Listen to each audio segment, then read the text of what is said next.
The pain you caused my beloved daughter is unforgivable. Even Edward, my husband, shares the same sentiment. How do you intend to take responsibility for this? My mother-in-law is furious, screaming at me over the phone. Furthermore, my sister-in-law has been involved in a hit-and-run accident, allegedly because of me. She's upset, blaming me entirely for the incident. However, hold on for a moment. I have absolutely no idea what you're talking about. Edward, my father-in-law, takes the phone and explains the situation, but I have no recollection of any such event. It seems there has been a misunderstanding. I wasn't even present at the scene. I've tried to explain this repeatedly to my in-laws, but they refuse to listen. Sandy, my sister-in-law, is going through a difficult time. And somehow, I feel responsible. What have I done? I'm at a loss regarding what actions to take. In desperation, I turn to my husband for help. He then reveals a heartbreaking story from that day, which I had remained oblivious to. Unbeknownst to me, there are horrifying truths concealed within this accident. My name is Emily, and I'm 29 years old. I married my husband Mark 2 years ago, and until now, we have been leading a peaceful life together, just the two of us. We were classmates at the same university. We became friends through studying and hanging out together. After graduating, we went to work at different companies, but we were close enough to meet up regularly on weekends. We started dating when I was 26 and 6 months later we got engaged. I was thrilled to get married to him. Now that we are married, what are you going to do about your job? I will keep working. We need to make sure we have enough money for our future baby. I could have been a housewife since I enjoyed keeping the house in order, but I chose to work instead thinking about our future. However, when the busy season came and I had to work late every day, we began to clash over the housework. Even though Mark came home first, he ignored responsibility for chores and spent his time watching TV. I had expected him to be more productive at home since we both had full-time jobs. If you got home before me, why don't you take care of the house? I've been exhausted from the busy season, so let's help out each other out here. I know you are busy, but you know my nature, right? I can't clean up after myself and I'm not suited for housework. I'm actually making more money than you, so it's okay for me to lazer around at home, right? Is your decision to keep working anyway? I didn't agree on sharing the chores. He did make her better income than me indeed. I admired and respected him for that, but I was getting fed up with him for pushing all the chores on me without the slightest cooperation from him. He had a younger sister, Sandy, who was married with a 1-year-old child. My in-law lived a half-hour drive from us, but she lived about a 15 minutes walk away, so we often saw each other. Hi, Sandy. Your kid is really cute. I know it must be tough raising a child, but if you need anything, you can always count on me. Thank you. I hope you have a baby soon too. I took time out of my busy schedule to learn about child education so that I could put it into practice. As soon as I had one, I felt like I could get through my stress better by thinking about my bright future one day. However, something unexpected happened while I was at work. I received a call from Alice, my mother-in-law. Sandy was in a hit and run last night around 10 p.m. No way, really? How is she now? I could not hide my shock and hope that she was all right. What Alice said next was outrageous. How dare you pretend like you don't know she was injured because of you? Even Edward is furious that you hurt her. How are you going to take responsibility for this? She was upset that I was the cause of the accident. Excuse me. What are you talking about? Don't play down with me. Edward told me exactly what happened. I couldn't understand what she was talking about. Edward took over the phone and explained to me what had happened according to him. It started with Sandy's husband getting wasted at home. He started ranting and raping about the child's cry and even went so far as to throw things around. Sensing that she was in danger, Sunny took the child and came to my house for a refuge, but I turned her away. She was in despair and was on the way back home when she was hit by a moped. She suffered a broken leg, but both of them avoided life-threatening injuries. I was relieved to hear that there was one thing that bothered me though. I was not at home around 10 p.m. the night before, but I supposedly turned her away.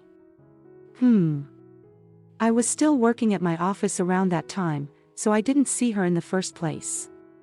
It makes no sense what you are saying. Can anyone confirm alibi? Well, I really don't know anything, believe me. I tried my best to explain the misunderstanding, but my in-laws didn't listen to me. They were angry and hung up on me. I had no reflection of what they had said, but one thing was certain, Mark must have been home last night around that time. Let's ask him, maybe he can tell me what happened. Assuming that he was somehow involved, I decided to tell him about the call and question him. I left work early and returned home in the early evening. He came back later that night. I'm back.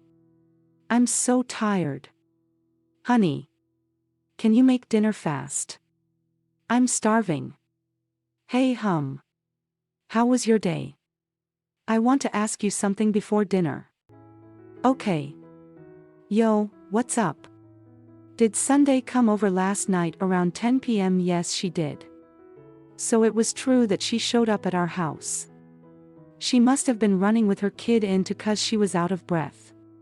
And did you let them in? No, I didn't. The TV show was just getting better. I was speechless at his selfish reason for not letting them in. What kind of excuse is that? You couldn't let them in regardless of the TV or whatever, right?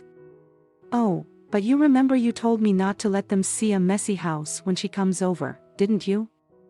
If I had let them in, you must have been mad at me. It's your fault for not cleaning. I was just following what you told me to do. He countered with a smart-ass comment. If anything, you should be thanking me for not making you look like a useless housewife who can't even clean. He was getting smug. You really refuse to clean up after yourself, do you? I did say that before, but under the circumstances you should have let her in. Don't you think she needed because of her husband's violent outburst? You turned her away and then she got into an accident. You may not be directly responsible, but you're at least a little bit at fault. I blamed him, but he showed no sign of remorse. You were just being nice when you told her to count on you for anything, right? The MPE that ran over her was at fault anyway. It was her fault too, for walking around endlessly at night. I just refused to let her in. I don't see why I should be blamed for it. Most importantly, she survived, so let's not talk about it anymore. He ended the conversation falsely with a sneer. And without to get something out of Delhi, I noticed that there was a discrepancy between what he said and what my in-laws had told me. I immediately called my in-laws and explained everything he said. Mark just told me about last night. It seems that he was the only one at home and it turned Sandy away. I guess this proves that I was not at home, right? Can you still say it was my fault? I thought it was enough to clear my name, but Edward insisted. How can I believe such a thing? You are such a coward. You are just trying to get away by blaming Mark. He still blamed me and didn't want to hear any of my argument after that. I assumed he didn't want to believe that his son was at fault for hurting another beloved family member. I got it, but I could not just back down. 3 dates later, I went to my in-laws' house. I was determined to prove that I was not at home that night and that I was nothing but innocent. After explaining the situation to my supervisor, I got my time card and a still image of me working in the office at the time of the accident. I had enough proof when I arrived at their house. I explained the reason for my visit. Thank you for taking the time to see me today. During our phone call the other day, you accused me of turning Sandy away. I would like to clear my name here today. Well, you sound confident. I see. Let's hear it. Sandy was also present with a cast on her leg. I explained to them about the night of the accident. How about it now? Is there anything you're still bothered about? Then Sandy said, I was sure that you are at home. I was perplexed to see her, truly looking confused. Well, I didn't really see you, but I heard a woman humming in the bathroom. Mark went to ask you if we could come in. You supposedly said no. So we turned away. Hold on a second. Who was the woman in the bathroom? I called Mark to come over quickly and the family members crowded around him intently. Oh, come on. You are still talking about it. I only turned her away because Emily told me to. It wasn't my fault. He still showed an unchanging attitude. Sandy said there was a woman in the bathroom. Who was she? She just a friend. She was helping me clean up because you were neglecting your chores. It's your fault after all. For causing me trouble to get help from her. He insisted that he had nothing to do with the accident. You know, I didn't want to show you this right here, but you recognize them, don't you? I presented pictures to them. Those were of a strand of hair that was not mine on the bed and an overused condom that he forgot to put away. Mark broke out in a cold sweat. You sent Sandy away and when I came home you were sleeping on the supper in the living room. I thought you would catch your cold. So I went into the bedroom to get a blanket. I found the hair and the condom there. You untidy. Nature got the best of you. Did you seriously think that I wouldn't find out he had turned Sandy away because he didn't want us to find out about the affair? He was unable to say anything in the face of a conclusive evidence. Apparently, he had been seeing his doctorate every day, taking advantage of the fact that I had been working overtime. He brought her home for the first time that night because he was running out of money before payday. While everyone was in an uproar over his affair, I received a call. I asked one of our neighbors who had a surveillance camera to check the footage of the time Sandy came over. It shows that a short time after Sandy left, a ED came out of my driveway at a great speed. Wait, no way. The driver of the is. It was the adulteress. It turned out that the person who hit and injured Sandy was Mark's lover. The truth about the accident was revealed and the case was settled. My in-laws and I were outraged that Mark was a culprit in all of that. I don't remember raising you to be like this. You can't take care of your sister or wife, and you can't even clean after yourself. You can't even get ahead in life. You really are the worst brother. Do you know how hard Emily works at her job and takes care of her home? Not only does she do all that, but she helps me as well. She is way better person than you. I am ashamed to be the sister of an idiot. I'm not going to stay with you after this. I put up with your laziness for a long time. But I've reached my limit and I'm tired of it. Besides, you take advantage of my busy schedule and cheat on me. You are nothing but a scumbag. I'm getting a divorce. Mark was in a complete state of this distress. Please forgive me, please. He was on his knees apologizing, but none of that made any difference to us. A few days later, I filed for a divorce. I demanded a large amount of alimony from Mark to make amends for his past mistakes. When the hit-and-run driver was arrested, we found out that she was a colleague of Mark. Sandy charged her for the injury and emotional distress. Later, she was fired from her job. I got fired because of you. Moron.